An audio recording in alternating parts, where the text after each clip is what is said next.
Español. All right. So, Boots, how you doing? What's happening? I'm good. I'm good. I'm good. I'm happy to be talking to you because the movie is just like very good, very interesting, very creative. And then I was wondering why did you decide to do this like right now? Because the song, the original song, I Love Buster was like released 20 years ago. So why now the movie? I mean, it's like you have a notebook of ideas. You have like I have a bullpen of characters that are just waiting. They're like, pick me, right? So and I'm thinking of like situations. I'm thinking of characters, and I just always thought it was a very interesting world, having you know spent many years as a broke rapper trying to look good. I had to know boosters, and yeah, there was no why now. I started writing it in 2018, 2019, and I think since then, what we do know is that the Intercept publication, it's an investigative journal with award-winning investigative journalists. They uncovered documents that showed that in the wake of the George Floyd protests, all of these police unions got together and hired publicists and they said, look, let's stop talking about police murder and try to make people scared and make them worry about crime. And one of the problems is they're not worried enough about crime. And so they pitch stories to outlets about the supposed rise in crime, and even though it was going down in different places. And so, but that came after I was already writing. It just happened to be a confluence of things that make it seem prescient. But all of my work is funny because whether it's my songs or my older films, people be like, wow, this is still a thing right now. And the problem is, the reason why it's still a thing is because we still have capitalism. And these are like, even though sometimes they're sold as a new situation, they're really old situations. They've been doing that, for communities of color for a long time, hyping up the crime. And it's a way for them to say that, because obviously I'm saying in the movie, crime does happen. And I'm not denying that. The point is the idea that it's at fault for people's living, the rest of the world's living conditions, is the hype that they're trying to sell. And they've done that since the early 1900s in newspapers with the Negro crime waves that led to the massacres in Atlanta, and they would call it Negro crime waves, led to the part of the Tulsa race massacre, things like that, and they were doing it all through there. So it's a big thing that exists, and I'm sure I'm ignorant about some of the stuff that happened beforehand with the Zoot Suit riots and the rebellion, and I'd be interested in seeing what the newspapers had in there before that happened, right? And what this was in response to. So that stuff is happening, and it just so happens that this movie came out. Hopefully one day I'll make some art that is made irrelevant after. Yeah. But when you have like you're socially conscious. I mean, your work will still like apply to current situations, and then it's interesting because it's not only that you have like a social conscious, but then you also show people that because you think the way you think, you're not like completely against things that people might think that you are against. I'm talking about fashion specifically, right? Because interesting. of course, look at your head. I mean, you like fashion, of course. Yeah. But you Art. like fashion that is used to exploit people, and then fashion that is used to just like obtain like a lot of money. I mean, so you can still enjoy things around you. I mean, not Well, because you you're can't you so can't whatever escape you're you not. can't escape what's around us. Like Yeah. I'm not trying to get people to change their lifestyle. I'm trying to get us to change the whole economic system.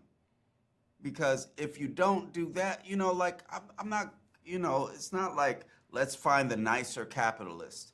Look, we have to have a movement that changes the way the world works, and that's the only answer, right? And so, but until then, we express ourselves artistically, and it's part of this system, you know. Yeah. So I'm not like trying to, shy away, away from that. So Yeah, yeah. You say that you've been working on this for a while, but right now fashion is kind of trending. You know, like 1 week ago, besides having this like other movie about fashion that is in theaters already, we have like one week ago we have the Met Gala. You know, they have this motto, "Fashion is art." You know, that is kind of cool. But then at the same time, Jeff Bezos' involvement was heavily criticized. So it's just like with fashion, it's always something like kind of weird, right? yeah, I mean, put it like this. Capitalism commodifies everything that's beautiful, right? I'll put it like this. Right now, even our friendships are commodified through social media. It's turned into an exchange. Not even by us. I'm not even talking about people like doing that. But we have a value to them depending on how many friends we have and how our friends are engaged with us, right? It produces something. Love is commodified under this. Art is commodified. All these things, even household things. Imagine if we had a world in which the people democratically controlled the wealth that we created with our labor. What would relationships look like? What if men and women were together and it had nothing at all to do with survival? What kinds of things would we then? What kinds of relationships will we get into, right? And people staying together had nothing to do with being homeless. It would be about real shit. And then art. What if everybody had time to do art? What kinds of things? There's some artistic genius right now that has to spend all of their time sweeping floors. Yeah. So we're all missing out Yeah. on Yeah. that. And so similarly, like what you're saying, like, fashion. Maybe there'd be like the guy on the corner that makes the cool suits that you go to and then that, you sign up and he does those things and, then you go over there. Who knows? Like it would be limitless what could happen with art. And in terms of like movies, I mean, what do you feel of the current state of like movie making? I mean, of course, you're not a commercial filmmaker, but even it seems to me at least I that hope to be. even Don't put that on me. but I mean, I'm talking about like mainstream, like very like. Yeah. I mean, but even the mainstream movies right now, some of them have to mention stuff that is real. For example, I was talking about the other movie about fashion, and they mentioned something about like exploitative practices. They mentioned something about, okay, this is art, but this is way too expensive for normal people. But of course they wouldn't mention like in that movie they wouldn't talk about like Marxism or anything like that, or they We wouldn't won't talk show about how to fix it. Characters from other countries that are being exploited by American companies. So that's a difference. That's a difference. But still, do you feel like some filmmakers are like right now are trying harder or not, or it's just like something? I don't know, but I don't fault them because look, I came out of a disciplined organization. I came out of like I was I came into art in order to talk about the things I'm talking about, right? So I think it's the fault of movements for not actually reaching the artists in the first place. I don't think that an artist that wanted to make Devil Wears Prada all of a sudden is going to be like, oh, let me put something radical in my thing. I would like, even if they tried, the motivations are different, right? So I just think we need to have a bigger movement that produces more radical artists. You know, I think like if you have a movement in which, you know, that helps. Let's say if you have a movement where they're moving, where the police are moving furniture out of somebody's house because they're being evicted, but then there's a movement where people are moving the furniture back in and it helps the family not get evicted. There's a 12-year-old kid there that the art they're going to make is going to be different than the art that even the art that somebody who gets politicized while they're already an artist is. So I really think the answer to the art is having is creating the kind of movement that we need, and the kind of movement that we need right now to affect power is a mass militant radical labor movement, one that can use the withholding of labor to be able to shut down swaths of industry in order to affect policy. And many of us are feeling powerless right now. So that's also why art will come and they might mention something, but it's kind of like it's nihilistic, like, well, there's nothing to do, because they haven't seen a movement that can win. And I've seen a movement that can win. I came of age politically when I was 14 and 15 in the Central California Valley. Okay. I didn't live there, but I was part of the summer projects there. We were helping to make an anti-racist farm workers union with folks who had, and it's obvious that I do mention this on a lot of stuff, but I'm mentioning this to you because it's Spanish-speaking LA Times. You know, Yeah. These folks had been students who were in Mexico in 1968 and escaped the massacre there and wanted to continue their revolutionary politics in the United States. So they came to get involved with Cesar Chavez because they thought that's where the revolution was. They quickly learned that he was actually deporting people, and they quit and made their own organization along with Epifamio Camacho, who originally was one of Chavez's person, but was a Communist Party member. And they started this thing and they joined Progressive Labor Party.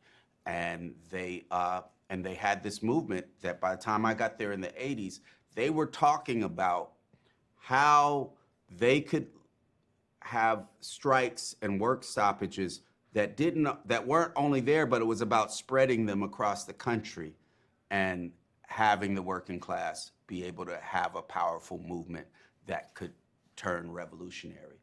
And Sure. And so whether people are on board with me all the way with that or not, the point is it gives me a passion, it gives me a direction. And my time is almost over, but talking about Latinos, we have to talk about Eiza Gonzalez in yes, this movie, of course. And then this is, I mean, the previous like two productions that you made, they have like some very like strong female characters, but you know the protagonists were like mostly like male. Mm-hmm. So now you're working with like a strong like female centric like cast in here, and then you have Eiza Gonzalez that is a Latina, obviously. So what did you decide to I mean, what was the process of like choosing her? Okay, I do want to not have I'm a Virgo erasure where one of the main characters was a black female organizer. So, and she led us through a lot of stuff. Anyway, but the thing was my experiences. I was like, okay, what is the labor movement like? And this is a thing that takes place with mainly women, and the reason it takes place with mainly women are the experiences I've had in my life. That's who the boosters were, right? Sure. I don't think that's yeah. I don't think that's everywhere. Like since then, was a famous group of boosters in the Bay Area called the Rainbow Girls, and many of them were trans women, and things like that. So, but that's the experiences I had. and you know, wanted to have labor organizing in the Bay Area represented, and that meant a Latina woman, right? Well, I guess that Latina, and you know, and so I wrote her as such, and you know, and Asa was brought to my attention. It was my casting director that was like, you got to look at her stuff, and I'm always trying to get people to do things they haven't done before, right? And so for me, that's what's exciting, you know. I never want it to be like, we got this person, that person, that person, and it adds up mathematically. It's more like, what character can we get to? And I haven't seen Asa like this before, you know. And she brought she brought a lot of stuff to the character. The whole vaping thing, that was her idea, you know. And it actually became, the character became more playful than I had written it, you know. And so that was really good, and I wanted to show that interaction that folks have. I don't know if I'm answering exactly the question that you had, but you know, I think that was a big thing for me. And then of course, after I like saw the clips and stuff, now I'm finding out that she was a child star and all that kind of stuff. But you know, which is interesting to me. So. No, that's a great answer. Thank you very much for your time. Okay. For your movie, for everything that you do, man. And then Oh. have a great rest of the day, and thank you again. Oh, thank you. All right.